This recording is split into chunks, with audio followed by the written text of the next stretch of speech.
barbaridad de frase. Le dicen a Jesús, ¿no te importa que perezcamos? ¡Wow!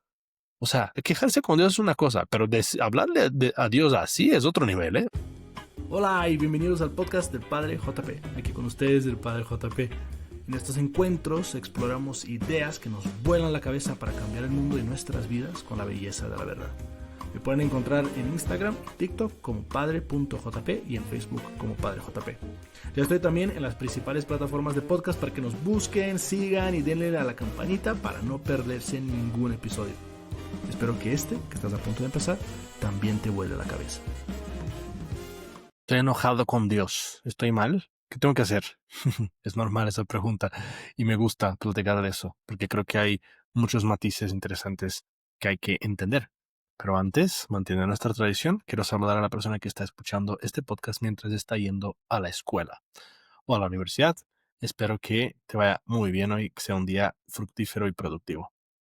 Estar enojado con Dios es parte del proceso de la vida. Todos pasamos por ahí en algún momento por diversas razones. Algo que es fascinante de la Biblia es que no esconde la sinceridad del corazón humano. Cuando uno lee los Salmos, por ejemplo, de repente tú dices, wow, qué honestidad la persona que escribió esta oración. ¿Sabes? Probablemente no sabía que a lo mejor iba a ser leído por siglos y siglos, porque a lo mejor diría, uff, qué pena, me estoy balconeando aquí solito. Pero es que dice cosas así muy fuertes. De verdad, estoy enojado contigo porque nos abandonas, porque ya no nos quieres, porque ya no cumples tus promesas como hacías antes. O sea, realmente el corazón del orante muchas veces entra en esa lucha con Dios, en ese enojo, en ese contraste, en esa exigencia, en ese pedir que Él actúe, pedir que Él haga o reclamarle algo. Es normal, puede ser bueno incluso, o puede ser malo. Por eso, este podcast quiere aclarar una diversidad de tipos de quejas o enojos o peleas con Dios, ¿ok? Hay 4 específicamente que quiero tratar aquí hoy, pero de todos modos, antes de hablar de eso, también se me hace muy interesante porque ese enojo con Dios muchas veces está de la mano con el factor del ateísmo, el factor del alejarme de la fe. Lo que me hace pensar es, ¿por qué los ateos están enojados con Dios? O sea, ¿por qué mucha gente que se dice atea se dice enojada con Dios? Un poco presupone que Dios exista, en primer lugar. Segundo, ¿por qué hay ese concepto de que la vida debería ser perfecta y porque no la es, porque no es como quería, como pensaba, como yo pienso que debería ser, me enojo entonces con Dios o me alejo de Dios o doy por supuesto que Dios no existe? Es casi como un reclamo de decir, deberías de existir para que la situación no fuera así. Pero tal vez lo único que hay en el fondo es un no entendimiento de por qué las cosas son así, mucho más que una justificación para el hecho de que Dios no exista. Entonces, bueno, eso como introducción, porque se me hace interesante ese factor del enojo con Dios y todo lo que conlleva. Ahora, quería platicar de 4 tipos de enojos con Dios, ¿ok? 4 tipos. El primero es el enojo que viene de la fe. Tal vez es el más espiritual de todos y muy hermoso, por cierto, porque también nos pone en una situación de desnudez del alma, donde nace y sale de adentro realmente quienes somos, con todo lo que tenemos, con toda la manera que somos y actuamos, pero ahí viene también una verdad y un momento de acción de Dios, una verdad sobre mí mismo, una verdad sobre Dios, quien yo pienso que es Él, quien yo pienso que soy yo. Me viene en mente ese texto fenomenal de Marcos 4 que están en una tempestad, ¿no? Él dice el texto que llevan a Jesús así como está, literalmente eso dicen, a la barca, es decir, Jesús debía estar frito, muerto, o sea, debía haber sido un día súper intenso, quién sabe qué pasó ahí, los llevan así como está, de tal manera que están en plena tempestad y Jesús bien a gusto, durmiendo, bien rico y sabroso. Y entonces los apóstoles que están desesperadísimos diciendo, nos vamos a morir aquí, despiertan al Señor y mira la frase que le dicen. O sea, de verdad, son de esas cosas que tú dices, si el Evangelio hubiera sido creado, nadie hubiera puesto eso. Porque, o sea, es una barbaridad de frase. Le dicen a Jesús, ¿no te importa que perezcamos? ¡Wow! O sea, no o sea, quejarse con Dios es una cosa, pero hablarle a Dios así es otro nivel, ¿eh? O sea, sí estaban enojadísimos de lo que le sigue. ¿No te importa que perezcamos? Se me hace muy hermosa esa frase porque aunque es radical, dura y asusta un poco, también habla de la fe. ¿Por qué? Es un enojo que viene de la fe. ¿Por qué? La persona que se pelea con Dios en ese ámbito, de esa manera, es una persona que en el fondo está diciendo, solo tú puedes salvarme. Solo tú puedes hacer algo. Yo sé que eres Dios y tú tienes que hacer algo. Mira, cuando los discípulos despiertan a Jesús, lo que están diciendo básicamente es que si hay alguien aquí en ese barco que nos puede salvar de esta tempestad, eres tú. Entonces, haz algo, haz algo. Es un enojo que nace también del corazón orante, que está diciendo, Dios, yo te necesito. Necesito que intervengas en mi historia, necesito que me salves, que me cures, que cambies esta situación o que me cambies a mí, que me des tu gracia. Te necesito, estoy enojado contigo, pero te estoy pidiendo, estoy clamando a ti. Y ese enojo es maravilloso, porque lo que muestra es la fe en un Dios salvador. Hay una convicción profunda. Si hay alguien aquí en esta barca que nos puede salvar, eres tú. Después es una petición y por lo tanto yo voy a quien tengo que pedir y qué bueno. No estoy pidiendo salvación a otros lados. Los apóstoles podrían haber llamado 911 o podrían haber, qué sé yo, hecho señales de emergencia, eso es, ¿no? Así pidiendo ayuda a la torre de control, qué sé yo. No, no, fueron a Dios. Esto es tuyo. Si hay alguien que puede hacer algo aquí, eres tú. Es una petición a quien sé que me va a escuchar, a quien yo quiero que me escuche, a quien yo reclamo que me escuche, justamente porque Él es mi Dios, es mi Padre y es mi Salvador. Yo creo que ese enojo es maravilloso. Ojalá tuviéramos más de ese enojo. Ojalá tuviéramos más de ese grito desesperado que nace del alma que ha tocado su humildad, su fragilidad, su pequeñez y que sabe que no puede solo. Curiosamente, el pueblo que Dios funda, el pueblo de Israel, está fundado, está basado en un nombre que se llama el que lucha con Dios. Eso es lo que significa Israel. Se acordarán de ese pasaje un poco misterioso del Antiguo Testamento, donde Jacob está con su familia, creo que están cruzando un río o algo así, cruza toda la familia, Jacob se queda atrás y llega un ángel y se pelea con él. Eh, y hasta el final, o sea, están peleando toda la noche, si no me equivoco, en el pasaje, y hasta el final ese ángel como que le toca el muslo, ¿no? Y la deja ahí medio cojeando y le cambia el nombre y dice, a partir de ahora te llamarás Israel, porque has luchado con Dios. ¿Por qué Dios escoge ese nombre para su pueblo? Israel, mi pueblo. Israel, Jacob, el que va a ser padre de las 12 tribus. ¿Por qué? Porque justamente es esa vinculación, esa certeza del amor que me mantiene en relación con el otro. Yo creo que esa lucha o ese enojo con Dios también habla de la profundidad del vínculo que hemos establecido, que no se va a romper simplemente por el disgusto, o por la incertidumbre, o por el desconcierto. Es un poco lo que pasa, por ejemplo, en una alianza matrimonial. Cuando la gente se casa, dice Jordan Peterson, yo creo que es de las pocas veces que le he escuchado así hablando en un tono un poco burlón, casi chistoso, ¿no? Y él dice, casarse es que una persona se amarra a la otra y dice, aunque esto se vuelva un infierno, yo no te suelto, ¿no? Lo que él dice con esa reflexión es que cuando esas dos personas se unen, se atan la una a la otra, lo que se están prometiendo es, vamos a trabajarnos, a desarrollarnos, a ser la mejor versión de nosotros mismos. No vamos a huir delante de las dificultades. No vamos apenas algo se ponga un poco difícil, patitas para que te quiero. No vamos a hacer eso porque eso es propio de la persona inmadura, que cada vez que la cosa se pone difícil, huye, cambia, sale, abandona. Y entonces, si somos capaces, o sea, si nos comprometemos, si adquirimos, si asumimos un vínculo tan profundo y tan serio como es el del matrimonio, en clave de que nos vamos a pelear muchas veces, pero solo vamos a caminar hacia adelante. Eso es un amor sincero, eso es un amor de verdad. Lo mismo pasa con esa pelea con Dios. Me peleo contigo, me peleo porque las cosas no salen a mi manera, me peleo porque estoy enojado, porque no me gusta, porque tú, no, decía Santa Teresa, que maltratas a tus amigos. Se vale, se vale enojarse con Dios en todo eso. Pero ese enojo de la fe es un enojo que me mantiene en relación y que habla de un amor tan estable que aunque nos enojemos y aunque no te entienda y aunque a veces, ¿no? Queriendo yo tirar la toalla, yo sé que tu alianza y mi compromiso contigo son mucho más profundos que simplemente que las cosas salgan bien a mi manera. Bendito enojo, qué hermoso enojo que habla de un vínculo que no se puede romper entre nosotros. Hay otros tipos de enojo. Ese es el primero, el más espiritual, pero hay otros tipos de enojo que yo creo que son interesantes también. Un segundo tipo de enojo, más humano, es enojo que viene de la irresponsabilidad y del victimismo.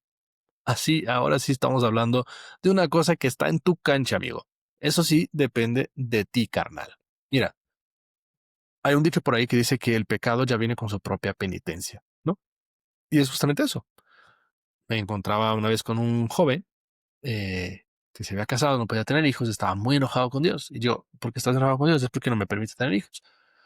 Pues estuvimos ahí platicando un buen rato, bla, bla, bla, bla, y de repente dice, pues es que yo en algún momento ya estaba viviendo con mi novia antes de mi esposa actual, me hice la vasectomía, ¿no? Yo dije, ¿y estás enojado con Dios que no puedes tener hijos? Pues la vasectomía la hiciste tú, amigo. O sea, ¿qué culpa tiene él de eso? O sea, por eso digo que hay un enojo que viene un poco de la irresponsabilidad del victimismo. Porque yo quiero que Dios aquí sea como el genio de la lámpara, que me resuelva los problemas, que me saque de apuros, de complicaciones, pero yo no estoy asumiendo mi responsabilidad en esta situación. Yo también tengo una parte en esto. Dios no es máquina de café donde yo pongo la monedita y le pico el botón. Dios no es ChatGPT que hace lo que yo quiero a la hora que yo le pido. Dios no es mi esclavo. Dios no existe para resolverme problemas. Dios está para llevarme al cielo. Y eso a veces pasa por abrazar las cruces. Cruces a veces que yo mismo he construido. Entonces, un enojo que es irresponsabilidad y victimismo me aleja de Dios y me encierra, justamente como es propio de la dinámica del victimismo, me encierra en un mundo donde me hago, me lavo las manos, ¿no? Propio del victimismo es delegar mi felicidad a otras personas o a otras instancias y pedir que ellos cambien, que ellos actúen para resolver los problemas. Eso es lo que hace el victimismo y por eso es tan malo, por eso es tan esclavizante, nos amarra, ¿no?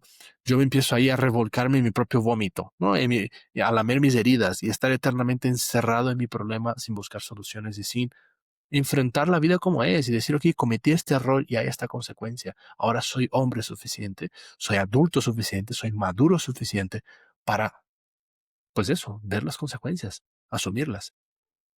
No se vale esconderse detrás de un enojo con Dios, cuando en el fondo, pues he cometido errores yo. Hay una inmadurez para asumir mi rol en la vida y en el mundo. Y es simplemente querer reclamar soluciones rápidas y baratas. Pues no, eso no funciona. Dios no es así. Dios, la vida espiritual, la vida humana, biológica, todo lo bueno y hermoso que nos sucede es orgánico. Es orgánico. Una y otra vez lo voy a repetir. No es la ridiculez de la artificialidad. No, no funciona así. No se vale decir que estoy enojado con Dios, cuando en el fondo, pues es una cosa que yo tengo que asumir y trabajar y poner de mi parte y dejar de quejarme simplemente. Hay un tercer tipo de enojo, que es el enojo que es un desconcierto con la vida, ¿sí? Que puede caracterizar también a la persona, puede tener que ver con la persona que ha sufrido. Objetivamente he sufrido. He sufrido cosas muy feas, muy oscuras, muy desgraciadas, muy desdichadas y ojalá no hubieran pasado, ¿no? Como puede ser la muerte de un ser querido, como puede ser un abuso sexual, como puede ser un suicidio de una persona cercana, como puede ser una enfermedad grave que me está achacando. O sea, la vida es dura, la vida es difícil y el sufrimiento toca la puerta de todo el mundo tarde o temprano. Pero yo creo que ese tipo de enojo, de desconcierto con la vida, también viene con un poco de irreflexión. A ver, y no lo juzgo, porque el sufrimiento lo que nos hace justamente es activar una especie de área instintiva del cerebro donde simplemente estoy luchando por la vida, por sobrevivir. Y entonces, claro, o sea, no es que estoy actuando con mis mejores funciones de la corteza frontal, la parte de las decisiones cognitivas, racionales a largo plazo. Claro que no, se entiende, no es un juicio, pero sí hay una especie de irreflexión en la persona que termina siendo tan instintiva en ese reclamo del enojo, que también eso no entiende o profundiza lo que es la vida. Hay una especie de ingenuidad ahí que no se da cuenta que la vida es dura para todo el mundo y que probablemente habías creado una perspectiva, una proyección de una vida perfecta, una idealización de la vida que no corresponde, que no toca. Y entonces estás peleándote no con Dios, estás peleándote con el fracaso de tus ideales. No es un enojo con Dios, es un enojo con la proyección de la vida perfecta que hiciste y que no corresponde a la vida que estás viviendo. No es un enojo con Dios, es muchas veces falta de reflexión. O también es un culparle a Dios de cosas que tenemos que entender el impacto que tiene el pecado original. O sea, el pecado original no fue simplemente Adán y Eva se comieron una manzanita que no deberían haber comido. No es simplemente que, oye, se pasaron, ¿eh? No, no, no, no es eso. O sea, realmente por la libertad, primero de Lucifer y después de Adán y Eva, entró en el cosmos el mal que corrompió toda la armonía del ecosistema perfecto, del amor, de la convivencia humana, de la convivencia de los seres humanos con la naturaleza que existía antes del pecado. Y entonces, desde entonces, las cosas malas pasan. Un temblor, un tsunami, un cáncer, todo eso, una enfermedad psíquica, todo eso es fruto del pecado original. El mal sucede. La vida es dura. No vale la pena simplemente encerrarme en un enojo, que además, eso es otra cosa súper interesante de ese aspecto, más del enojo humano, que aquí lo estoy llamando como desconcierto con la vida, y luego en el siguiente punto también va, yo creo que también va a aplicar lo que voy a decir, que es, de verdad, ¿qué tan bien te hace estar encerrado en este enojo? ¿Te está solucionando algo? ¿Te está resolviendo algo? El simplemente estar con el puño cerrado intentando quejarte de la vida, del mundo, de la sociedad, o simplemente estar alimentando en tu interioridad ese enojo constante, ese, esas memorias horribles, feas, traumáticas, em, el estar cultivando el enojo o el rencor dentro de ti. ¿Qué también te está sirviendo esa estrategia? ¿Te está solucionando algo? O deberías más bien dejar ir, soltar. Por eso la ira es hija de la avaricia, porque hay una especie de apego a lo que yo quiero quejarme. Hay un apego a esa injusticia que yo no quiero dejar ir, que no quiero soltar. Injusticia que puede ser real o subjetivo, plenamente subjetiva como lo es muchas veces. Simplemente porque siento que la vida es injusta conmigo porque no me dio tal cosa, porque no me dio esos ojos verdes, porque no me hizo 10 centímetros más alto, porque no me puso en una familia de un estatus económico mejor. Y la vida es dura para todo el mundo. La vida te da cartas, tú tienes que aprender a jugar con ellas. La vida te da limones, tú tienes que aprender a hacer limonada. Dicen ahí esa frase sacada del doctor viejito y sabio de la serie de This Is Us. Pero depende de nosotros, o sea, no escogemos un montón de cosas, tenemos que aprender a vivir con ellas, aprender a interpretarlas, aprender a usarlas a nuestro favor, aprender a navegar esa vida como es. Luego, en ese enojo que es desconcierto con la vida, a veces hay frases que me llaman un poquito la atención, ¿no? Como por ejemplo, puede ser, ¿por qué a mí? ¿Por qué me toca a mí? Pues, ¿qué quiere decir eso? O sea, me da ganas de preguntar, ¿qué quiere decir eso? Que los demás sí deberían sufrir y tú no, que tú eres perfecto y los demás no, que tú eres mega super justo y no te mereces que nada de malo te pase. ¿Qué significa eso? Ay, ¿por qué a mí? ¿Por qué eso me tiene que pasar a mí? Entonces sí le puede pasar a los demás, ¿no? O sea, como que es interesante esa manera, o sea, muchas veces el resignificar el sufrimiento, el cuestionarte, el reflexionar y hacer con que nuestra afectividad no sea esclava de la razón o la razón no sea esclava de la afectividad, cuando muchas veces hay apegos desordenados en una o en otra, nos ayuda bastante también a poner las cosas en su lugar. Viktor Frankl narra de ese caso, ¿no? De un señor que llegaba a terapia con él, que se quejaba de que su esposa se había muerto y que estaba en una depresión y no puede sacar y estaba muy enojado con la vida y por qué eso me tiene que pasar a mí. Y entonces a cierto punto, después de trabajar mucho con él, Viktor Frankl le dice, oye, ¿y qué hubieras preferido que quien se hubiera muerto fueras tú y tu esposa estuviera pasando por todo esto? Y entonces bastó con esa pregunta para que él no le diera la vuelta a la tortilla, como dicen aquí en México, para decir, oye, sí es cierto, yo prefiero asumir este sacrificio, este dolor, que hacer que mi esposa pase por esto. Y entonces ahí el sufrimiento gana una nueva dimensión, una razón de ser, un porqué. Como bien dice él también, ¿no? Citando a Nietzsche, el que tiene un porqué aguanta cualquier cómo.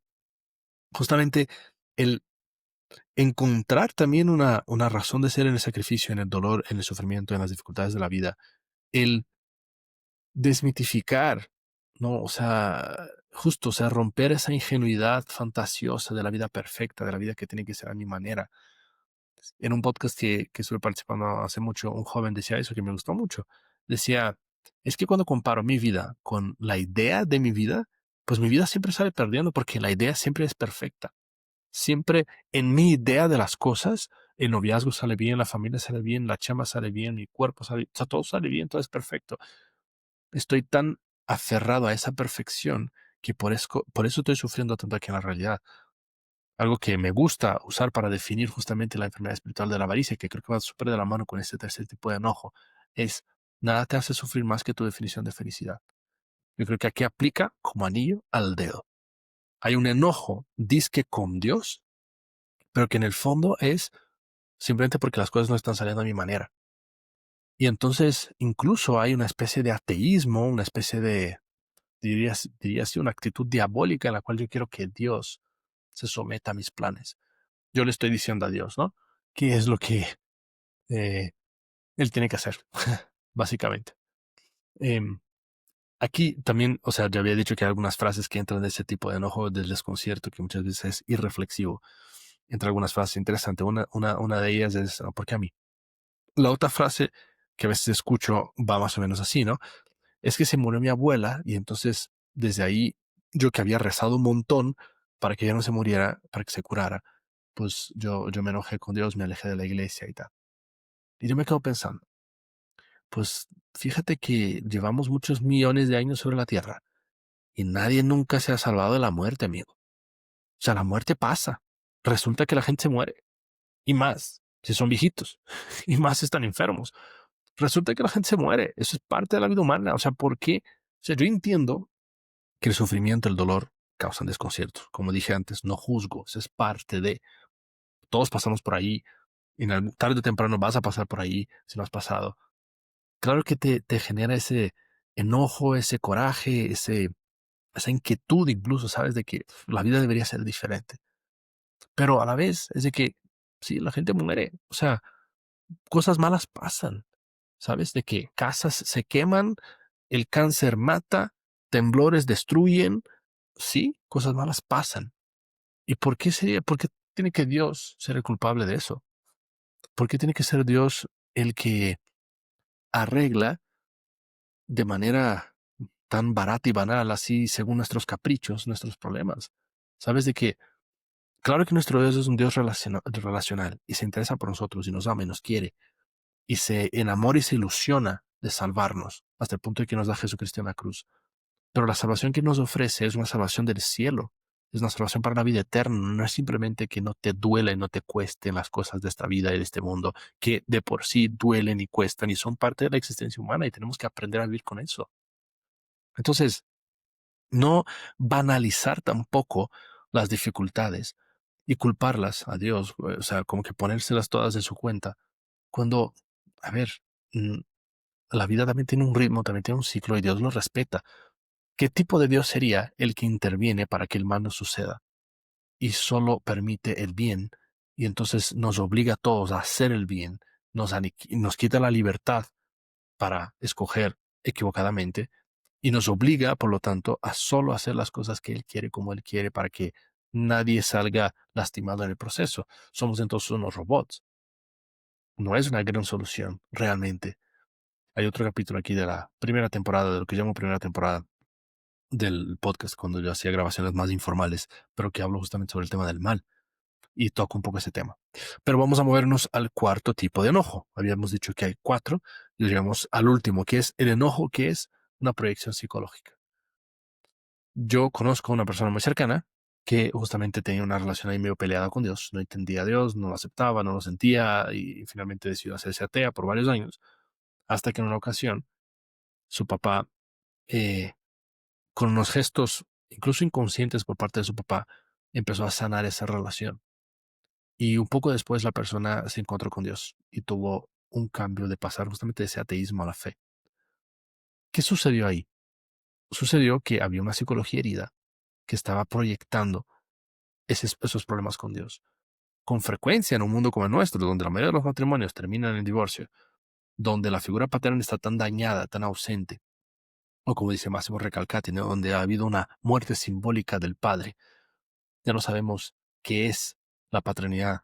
Hay muchas veces la ausencia de figuras paternas ejemplares. En fin, es muy común que en ese contexto cultural social la gente se vea en una relación también herida con Dios Padre. Y entonces Dios está muerto, usando las palabras de Nietzsche. O sea, Dios no existe para mí. No puedo concebir a un Dios que es amor, porque cuando me dicen que Dios es padre, simplemente la figura paterna no la entiendo, no la tengo, no la quiero, no la deseo en mi vida. Hay muchos otros elementos que entran aquí en juego que son peligrosos también y que yo creo que es importante considerarlos. Así que, nada, o sea, em, este aspecto del ateísmo, o perdón, del enojo con Dios, es decir, que de alguna manera hemos visto en tantos ateos del pasado, ¿no? Que hablan de una proyección psicológica, que hablan de un vacío, de una ausencia que tuvieron en sus propias vidas. Esto ya acabo de mencionar a Nietzsche. Él perdió a su papá eh, temprano y seguramente eso deja pues ciertos vacíos, ¿no? O por ejemplo un Freud que hace toda esa lectura de la historia de los dinamismos humanos a través del complejo de Edipo, ¿no? Donde, usando la mitología griega, donde el papá abandona a su hijo porque había escuchado una profecía de que ese hijo le iba a matar, ese hijo crece lejos del padre sin conocerlo, en una cierta ocasión que se encuentran sin saber que uno es hijo y el otro es padre, Edipo mata a su padre y termina casándose con su esposa, que es su mamá. Eh, y Freud usa esa mitología un poco para explicar muchos dinamismos psicológicos que existen dentro de la familia.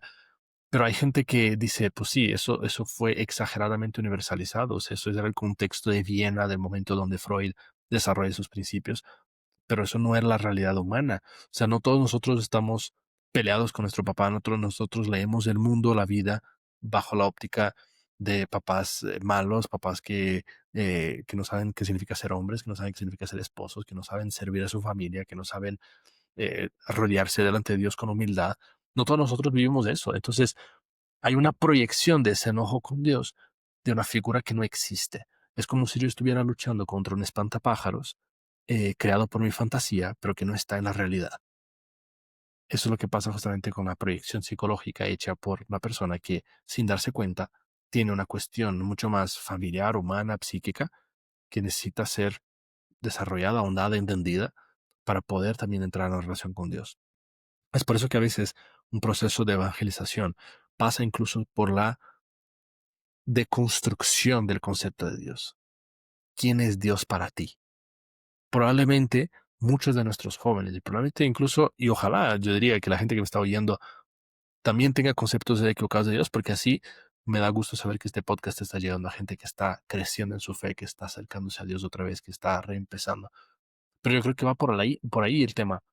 Va eh, por el aspecto de que tenemos definiciones de Dios que están muy equivocadas y a veces son simplemente proyecciones, o sea, son elementos psicológicos que están presentes en mi vida, en mi mente, en mi cabeza, en mi historia y que yo le estoy echando a Dios y diciendo a Dios es esto cuando Dios no es esto. Termino con una historia tal vez más emblemática de la Biblia sobre el enojo con Dios, que está en el libro de Job. Un libro fascinante, un libro complejo, pero que usando un lenguaje también un poco mitológico, ¿no? Y que siempre leer la Biblia entendiendo los diversos estilos literarios que cada libro tiene, cada contexto, cada historia tiene, usando un estilo así un poco fantasioso, habla de Dios, que en ese diálogo con el demonio, le dice que tiene este siervo que es súper fiel, el demonio empieza a ponerlo a prueba, ¿no? Y en fin, llega ese desarrollo de la historia del libro de Job, que en el fondo está intentando lidiar con la pregunta del sufrimiento del inocente.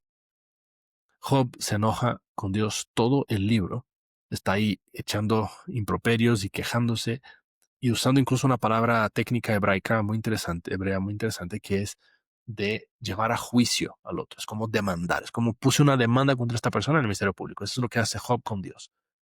Vienen diversos amigos, incluso su esposa, le intentan dar diversas explicaciones sobre su sufrimiento, sobre su pecado, y Job los rechaza a todos, no quiere, no acepta, no, no, no, no, no, no, se sigue enojando con Dios y quiere una respuesta de Dios. Se pelea con Dios todo el santo libro.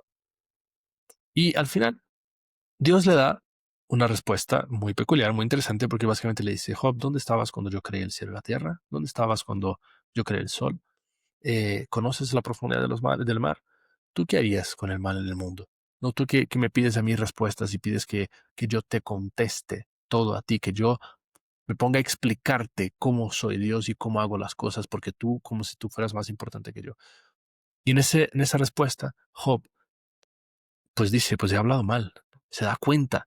de la prepotencia, del orgullo que hay por detrás de la persona que en el enojo equivocado con Dios le pide a Dios cuentas, como si Dios nos tuviera que dar cuentas. Ahora, eso va de la mano con otra parte de la historia de Job que es muy interesante, porque al final Dios lo vuelve a bendecir más que antes y le dice, y dice el texto bíblico, porque Job ha hablado bien de mí. Qué cosa interesante. Y Job dice, Señor, antes te conocía de oyendas, y ahora, o sea, por haberte simplemente oído, y ahora te he visto, ¿no? Te conozco en persona. O sea, esa pelea con Dios, por más que a veces tenga también elementos de eso, de la proyección psicológica, del desconcierto con la vida, de la irresponsabilidad del victimismo, pueden muchas veces estar mezclados, como la cizaña y el trigo, con esa realidad también de una pelea que es fe, que es busca de Dios. Así que espero que tu pelea con Dios a través de este podcast se haya aclarado un poco las causas de los porqués, hayas entendido un poco más cómo funcionas, por qué lo haces las cosas. Si hay algo de tu parte que tienes que cambiar, cámbialo, no pasa nada. Si ese enojo con Dios es un reclamo porque quiero que Él esté más presente en mi vida y sea efectivamente mi Salvador, bendito enojo. Enójate más con Dios, peleate con Él y déjate sorprender. Gracias. Muchas gracias por escuchar este episodio del podcast del Padre JP. Es una gozada ir explorando contigo la belleza de la verdad. Si los disfrutaste, sigue el perfil del podcast en la plataforma que más te guste y comparte con tus amigos. Hazle clic a la campanita para que no te pierdas de nada. Ya sabes que me puedes encontrar en redes sociales como Padre JP. Y en la descripción está mi link de Patreon. Agradezco desde ya tu generosidad en patrocinar este trabajo y ayudar a que el mundo se prenda en fuego con la revolución del amor. Dios te bendiga y recuerda, sigue siendo audaz en tu mente y en tu corazón.